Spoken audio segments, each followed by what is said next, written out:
যদি তুমি চুরির কথা স্বীকার করো, আমি তোমার মালিককে বলে তোমাকে ছাড়ানোর ব্যবস্থা করবো। স্যার আমি যেটা করি নাই ওটা স্বীকার যাও তো মিশা কথা করা স্যার। আমি তো নির্দোষ স্যার। তারপরও যদি আপনার বিশ্বাস না হয় আমার সাজা দেন আপনি। এই আমো আমো তোমরা আর গায়ের হাত তুলবা না।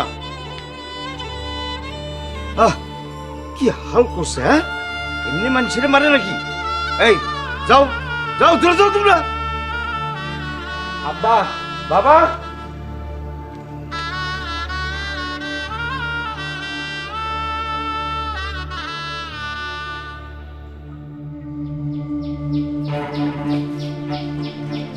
মানছে বল মানুষের মারে, সেটা কি হাল করছে দেন?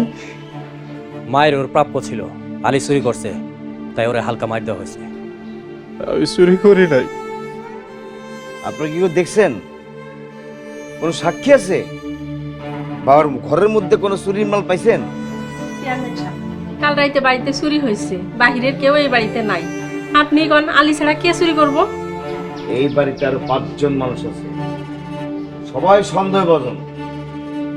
একা আলীর উপরে এই অত্যাচার করবেন কেন? আপনি কি বলতে চান? তাহলে কি আমাদের বাড়িতে আমরাই চুরি করছি? আপনার 2 ছেলের যে চরিত্র অসম্ভব কিছু না। চেয়ারম্যান সাহেব, দয়া কইরা মুখ সামলায়া কথা বলেন। মনে রাখেন এটা সাবেক চেয়ারম্যানের বাড়ি, তাই মুখে লাগাম দিয়া কথা বলেন। আমি নিজে কিছু কইতে চাই না, পুলিশ আসতেছে, পুলিশ এসে যা করণের দরকার সব করব, কিন্তু খবরদার আইন নিজের হাতে তুলে নেবেন না, আর সবল হইয়া এই দুর্বলের উপর অত্যাচার করবেন না। পুলিশ আসতেছে মানে?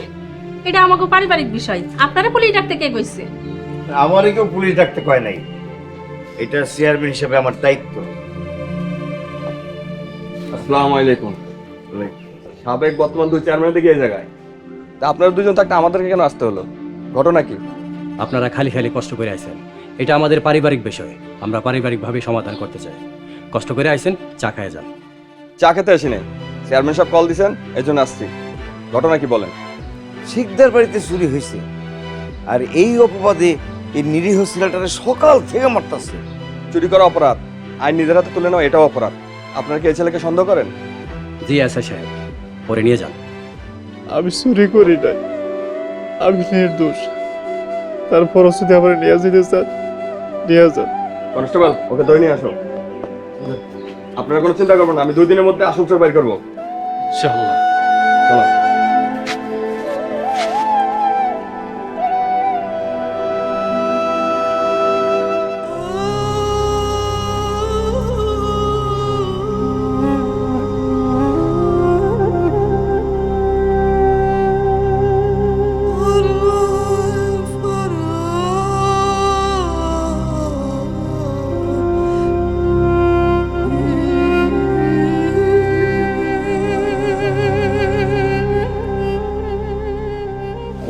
আমি তোমাকে শেষবারের মতো একটা সুযোগ দিতে চাই। যদি তুমি চুরির কথা স্বীকার করো, আমি তোমার মালিককে বলে তোমাকে ছাড়ানোর ব্যবস্থা করব। তুমি চুরি মাল ফেরত দাও, আমি তোমাকে কথা দিচ্ছি তোমার কোনো সাজা ভোগ করতে হবে না। স্যার আমি যেটা করি নাই ওটা স্বীকার যাও তো মিশা কথা করা স্যার। আমি তো নির্দোষ স্যার। তারপরও যদি আপনার বিশ্বাস না হয় দেন, আমার সাজা দেন আপনি। কালকে কিন্তু তোমাকে কোর্টে তোলা হবে আর রিমান্ডে আনা হবে। রিমান্ডে কি হয় তুমি কি তা জানো? না স্যার, জীবনের প্রথম থানায় এলাম তো আগে শুনছি রিমান্ডে নাকি খুব মারে। তুমি চুরি মাল ফেরত দাও, তাহলে তোমাকে কোনো রিমান্ডে আনা হবে না, এবং তোমার মালিককে বলে তোমাকে ছেড়ে দেওয়ার ব্যবস্থা করবো। বলো কিভাবে চুরি করছো তুমি? স্যার আপনি একেবারে খামাকা আপনার মূল্যবান সময় নষ্ট করতেছেন। আপনি আমার সারাদিন জিগাইতে পারবেন না, কিন্তু কিছু কমো না। কি কমো স্যার?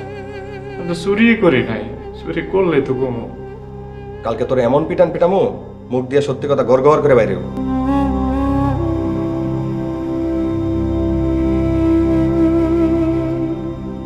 আল্লাহ তুমি তো জানো আমি নির্দোষ, এরপরও কেন মানুষ আমার লোক এমন করতেছে, আমার শাস্তি দিতেছে।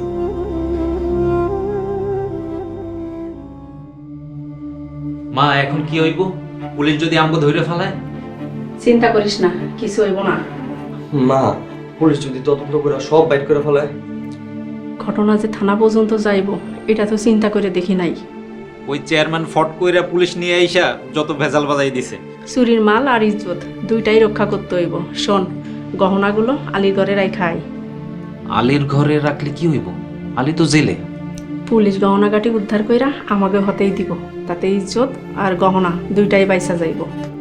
মা, পুলিশ যদি এসে সব উদ্ধার করে ফেলায় তাহলে তো আমাকে সব শেষ হয়ে যাব, প্ল্যান আর কিছুই থাকবো না, আমাকে স্বপ্নই রয়ে গেল। রাখতো বাবা তোর স্বপ্ন, এদিকে যান বাঁচানো ফরজ হয়ে গেছে। আর পুলিশ গহনাগাটি তো আমাকে হাতেই দিব, কিন্তু পুলিশ তদন্ত করে যদি যায় না যায়, এই কাম আমরা করছি, তাইলে তো আমাকে কোমরে দড়ি পড়বো। ও মা, ঠিকই কইছো। যা, গহনাগুলো আলী করে রাখাই। শোন, এমনভাবে লুকায় রাখবি যাতে খুঁজা পাইতে সময় লাগে। পুলিশ আইসা তল্লাশি কইরে গহনা পাইলে আমরা বাইসা যাবো আর আলী ফাইসা যাইব। ঠিক কইছো মা। আলাল চল।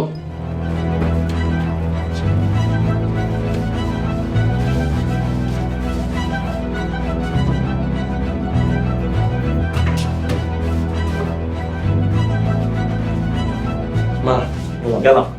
সালাম।